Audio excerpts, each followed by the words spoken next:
Welcome to All the F Words, a podcast where two writer friends, nearly 30 years apart, explore everything we give an F about. I'm Gabby Moskowitz. And I'm Joanne Green.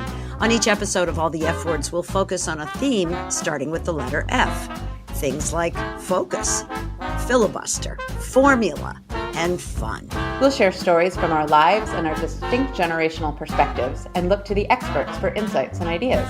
Today is part 2 of our family episode with an emphasis on framily. That is a portmanteau of the words friend and family. I absolutely have friends so close they feel like family. What about you, Joanne? You know, having lost all the members of my original family, my framily members have become increasingly important. Also partly because I'm getting to that age where, like, if something happens, who am I going to be able to rely on? My kids both live in Southern California and I'm in Northern California, so my family is becoming increasingly close and increasingly important to me. Right. You've created a family. You've created your family. No question.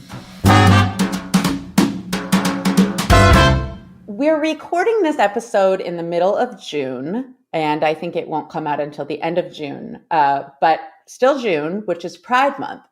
So I thought we'd talk about the concept of chosen or found family, which is something that, you know, as you've said, is a concept that can apply to lots of different people, but it is something that's very important in the LGBTQIA community, especially in cases when individuals are rejected by or don't feel comfortable in their families of origin.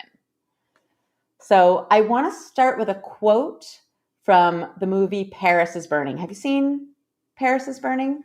I don't think so, but oftentimes I don't think I saw a movie and then Fred tells me that really I did, but I fell asleep partway through. So it's a documentary that came out in 1990, and it's about ball culture, which are the masquerade balls of New York City and the African-American, Latinx, gay, and transgender communities involved in it.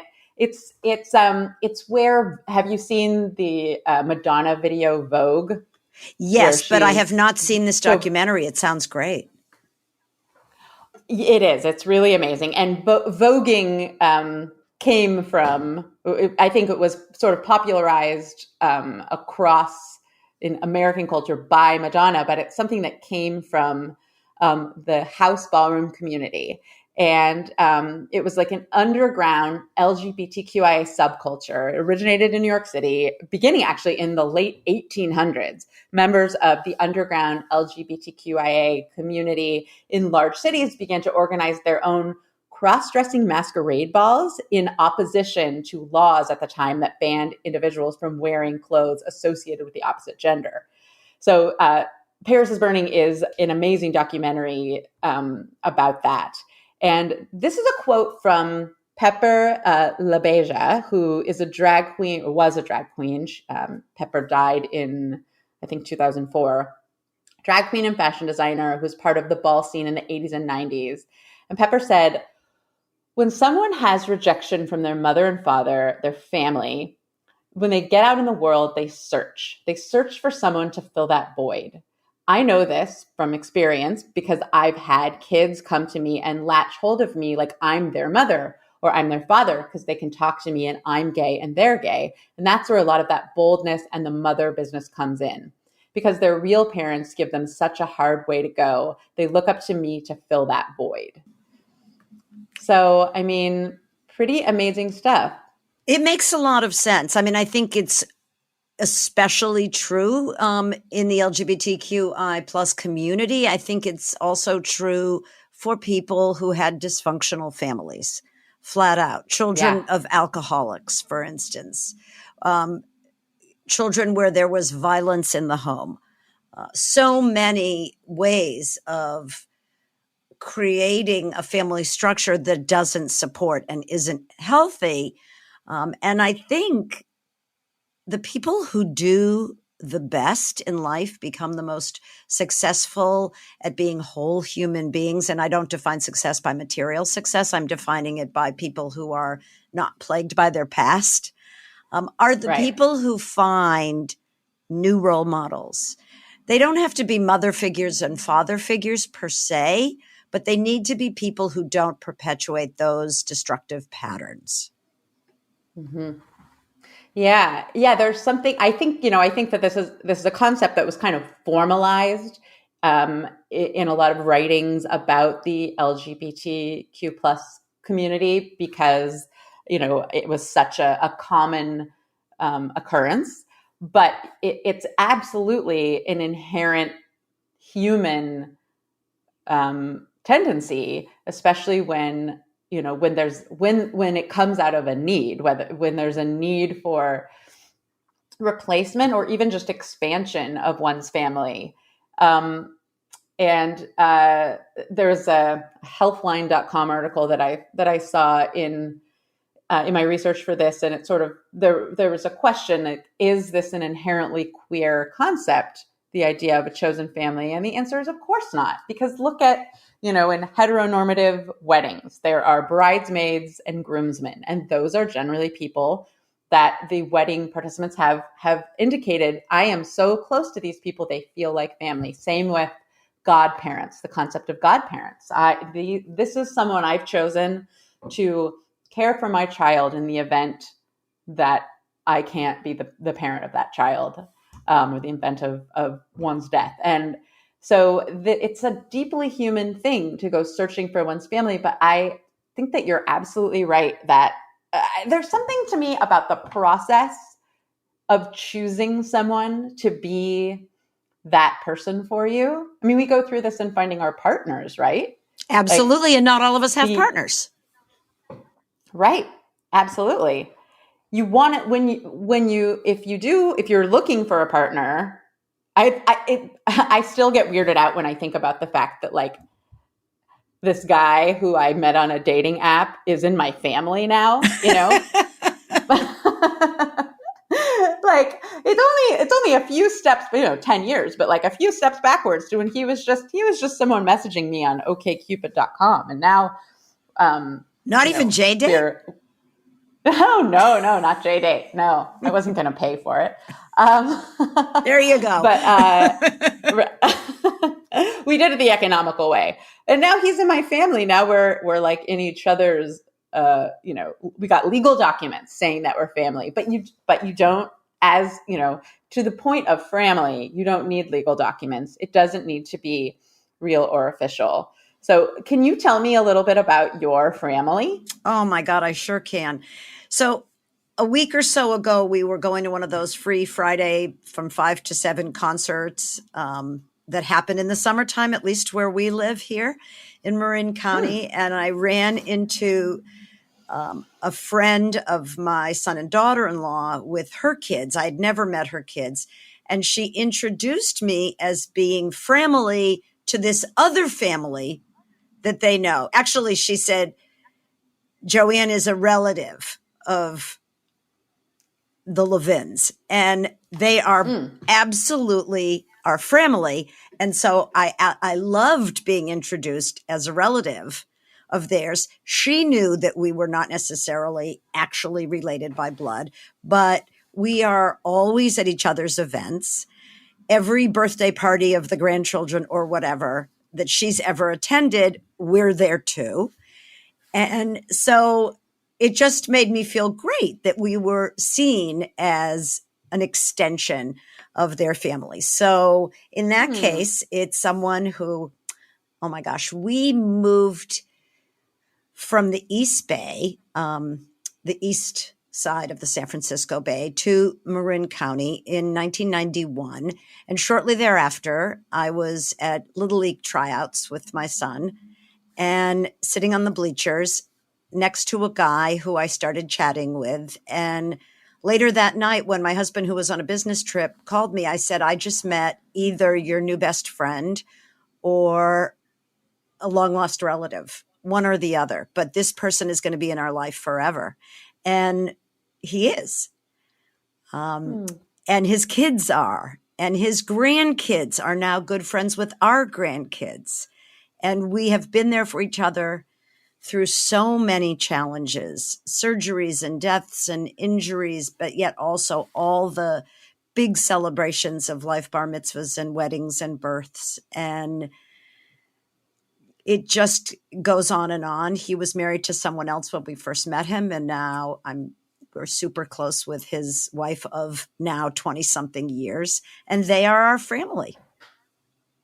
What do you think so in cases where it's not, I've lost my mother, I need to find someone to fill that role, when it's not so direct and obvious, what do you feel like is the difference between a really good friend and someone who's a part of your family? Or does there not need to be a difference and it's all kind of the same thing? What do you think? So I adopt people. I've kind of known for this. And so I see this in a few different ways. When it's someone for whom I've become like a surrogate mother, and I have to say there are a few such people in the world, that is sort of an extension of family. And that's Framily, I guess I would say, where I love this person and but there's some sort of a little bit of an imbalance where, maybe because I'm of a different generation, although I certainly don't feel that with you. So now I don't know I'm sort of talking myself into a hole here. I'm not, not really. Well, we'll talk it through. We'll process it. Okay. So if there's an imbalance where I feel like the person could use the kind of guidance or the kind of like solidity, stability that I can provide, and that fills a hole or fills a need for them, then I feel like I want to commit because I want to provide that to someone who doesn't have that. I totally see what you mean. I think when I think about our relationship, I feel like we do that for each other in different ways. Mm-hmm. So like, I feel like you provide so much guidance for me in so much stuff about motherhood and parenting, and kind of like a lot of stuff about like how to be a grown-up and how to deal with tough stuff. And we do so much creative work together, and I feel like I can provide you with guidance on writing stuff. And I mean, there's such a long list for both sides, but I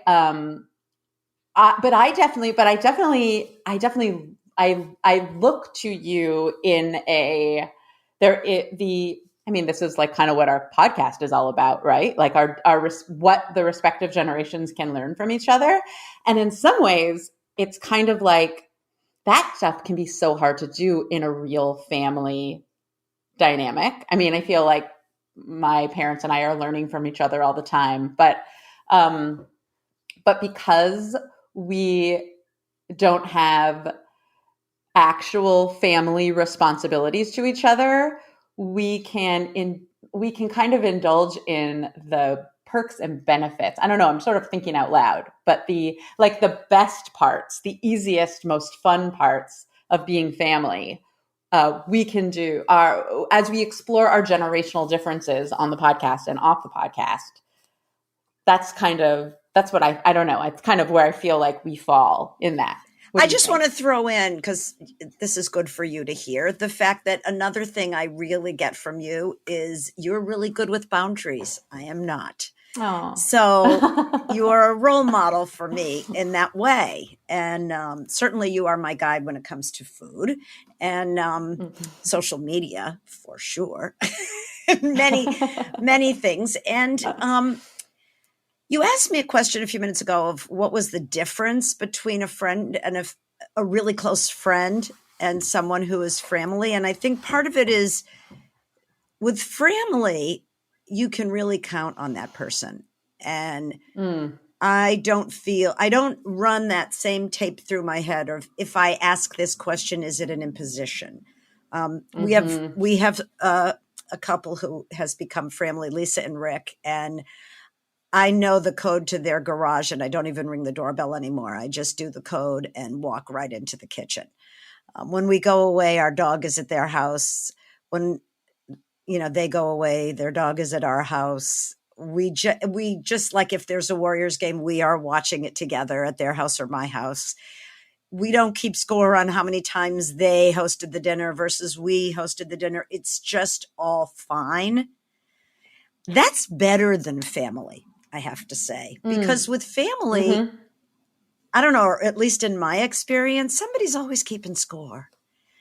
You know, there are deep rooted patterns that come from childhood, and particularly where you are in the birth order impacts that. What happened in your home, what the legend was about you. I was in my family the youngest by a mile, as I've shared many times. And so I was the baby. And, you know, I was only in my 50s when I lost my siblings, but in both cases, they still saw me as the baby. I wasn't a fully formed adult, and I probably would never have been a fully formed adult because I was their little sister.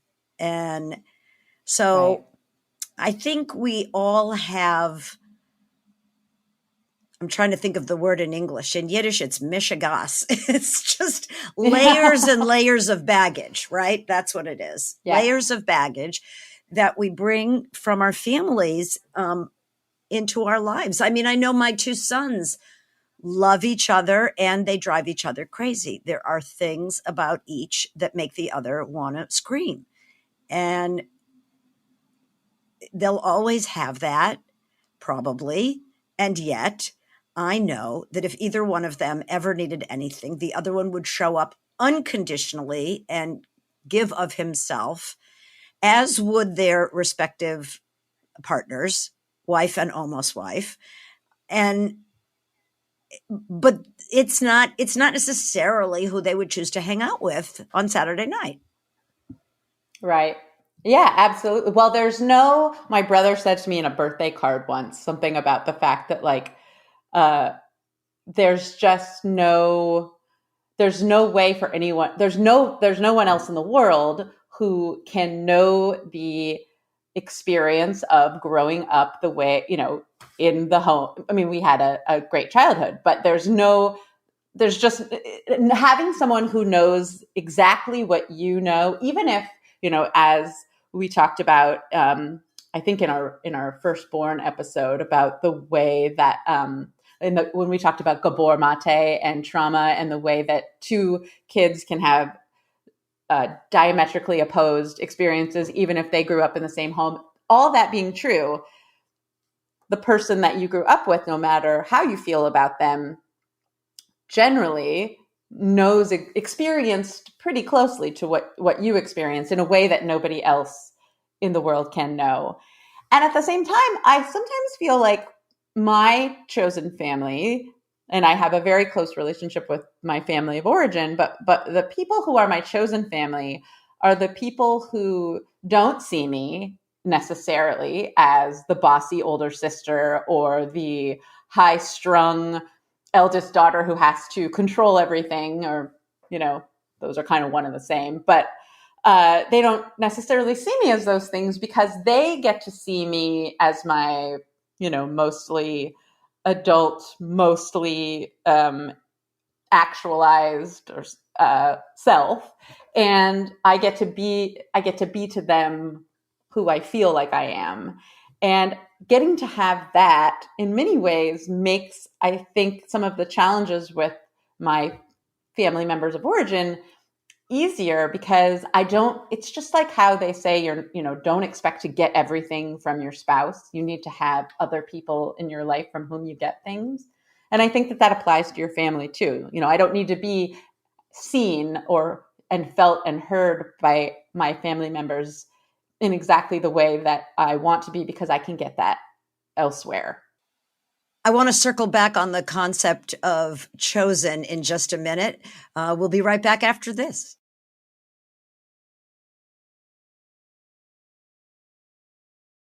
We're talking about framily in this episode, and another version or another way to say framily is one's chosen family. And chosen is the key word, Gabby, because we don't choose our biological family members, right? You get them. You are born into a family. If you have siblings, you did not get to pick them. You have them and you are stuck with them for better, for worse, and everything in between until forever, really, because even after they died, they're still your siblings. And all of the narrative and all of the baggage and all of what they taught you and taught you not to do and how to live, it's all still there. But with your friends who are all chosen and your really, really, really closest friends who become family, your chosen family, you've picked them because of certain attributes. You've picked them because of how they make you feel.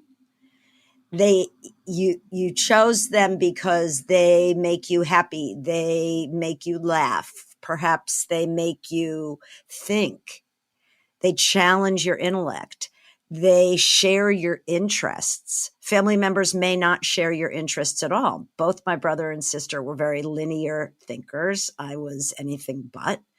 They were math majors. I can't balance a checkbook. Do people still do that, by the way?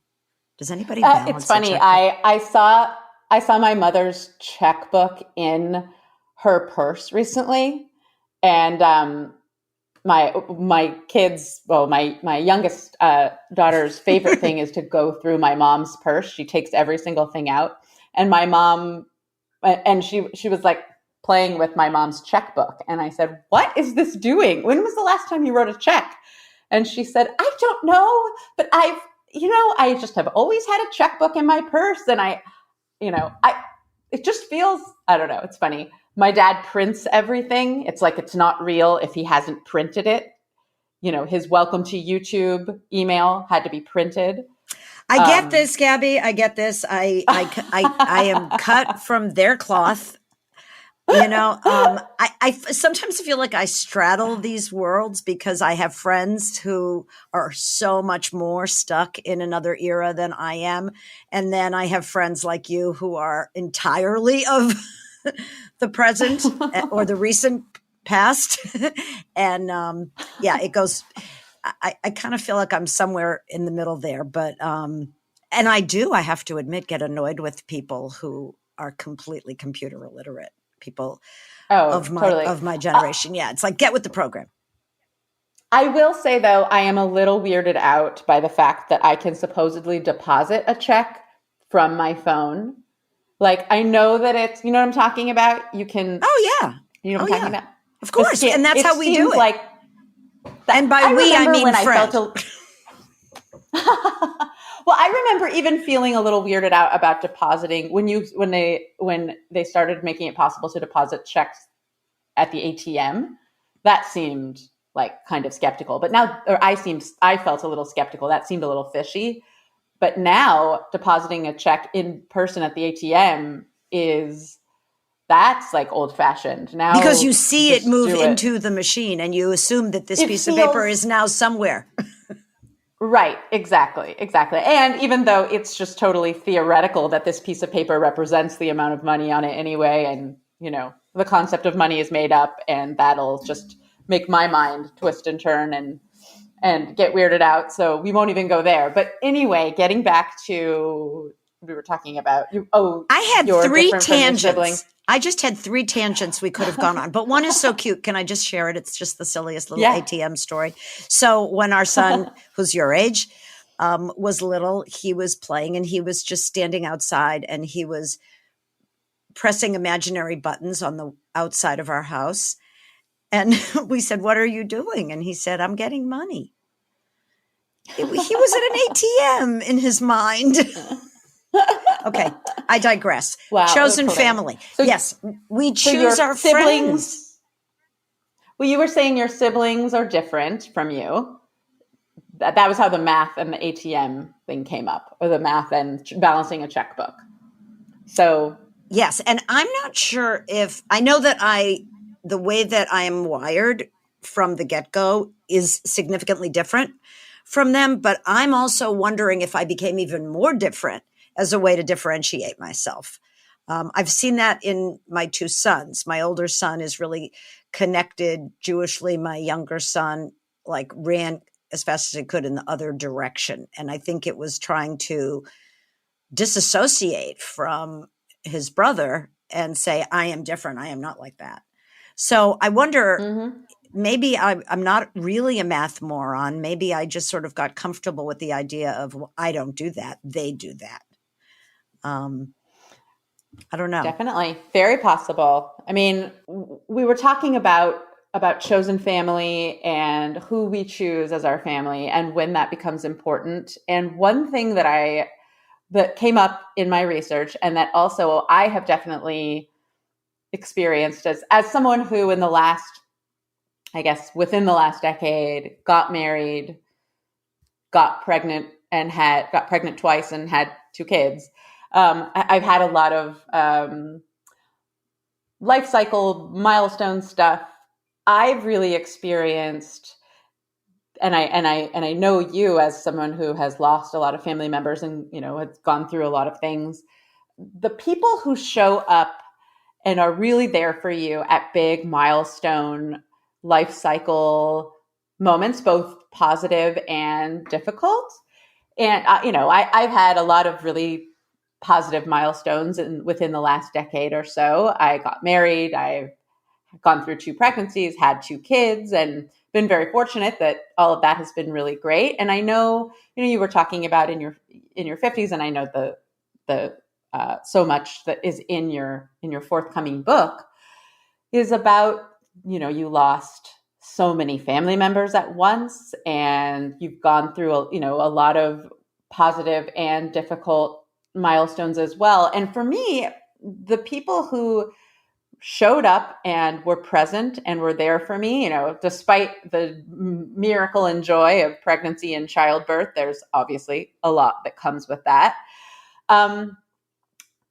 There were people who didn't show up and that I was surprised by, and then people who really came through and who were really there for me. And it's something that that I saw in my research about LGBTQ plus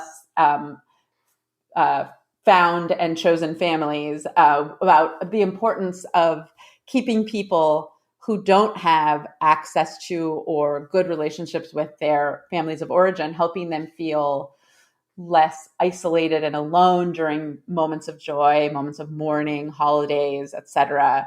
But I think I have also had the benefit of even though I have a really great intact family, those people who showed up and really were with me and there for me when things were challenging or even just complicated, or even honestly just so busy that I wasn't able to function I wasn't able to give as a friend, but the people who just understood that it was a moment in time.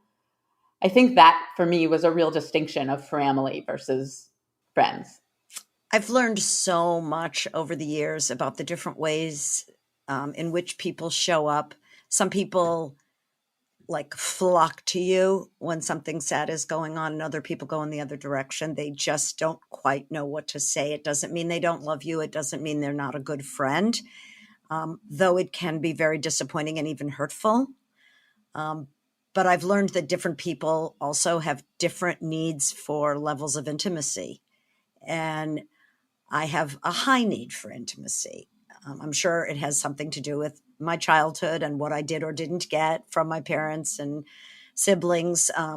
But for whatever reason, I like a lot of contact when I'm close with somebody. And I'm also thinking, as you're talking, that a difference between a really close friend and family is that often one's relationship is just with one person in that family. Like I may have a very close relationship with a woman friend, but I'm not close in the same way with her husband, for instance. Whereas I think the reason with some of our friends who I would call family, it's because I'm close with every member of that family. I'm close with their mother. I'm close with their children. I'm close with their children, their sons-in-law or daughters-in-law. It's like you are embedded in that whole family versus a friend who can be like an incredible friend, deep, deep, deep friend, but you just wouldn't say that they're necessarily family because your relationship, you don't walk into their house and feel like you can open any drawer in the kitchen. It's funny that you said that. I remember so Rebecca, who we talk about a lot and is a avid listener of our podcast and big fan, she is my best friend. And also, you've known her since she was a kid because she grew up with your son. And I remember feeling like the moment she and I got to know each other when we were teenagers and then really reconnected in our mid-20s and have become really close over the last, almost 20 years. And I remember realizing that the moment that we had really gone from good friends to family was when I started to feel comfort just helping myself to everything, to opening a drawer in her kitchen and making us a little snack plate. And I do think, however, that the becoming close with every member of a family, that I think is mostly a Joanne Green thing. Oh, yeah. I think that it's definitely...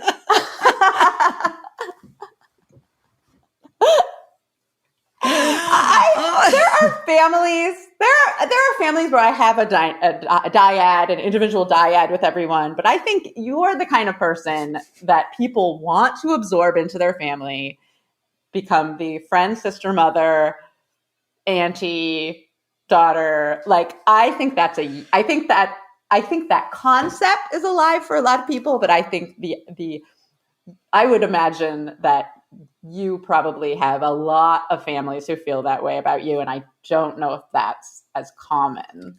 I'm going to take it as a compliment, I think, although it is. Having no boundaries kind of like dovetails nicely with this. If my friend Lisa is going out of town and I'm not going with her, I feel like I'm in charge of her mom, who's in her 90s. I mean, I just automatically feel like that responsibility goes to me.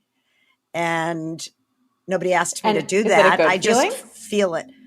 Yeah, absolutely. Absolutely. It's a good feeling. Yeah. I love that. Absolutely.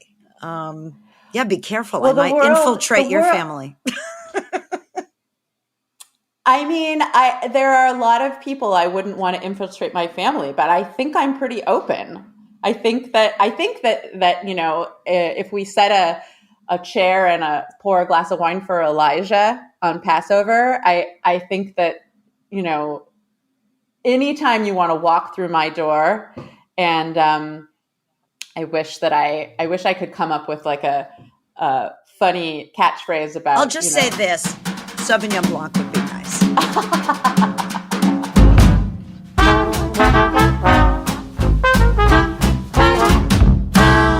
Thanks so much for listening to All the F Words. We are Gabby Moskowitz and Joanne Green, and we'd love to hear from you.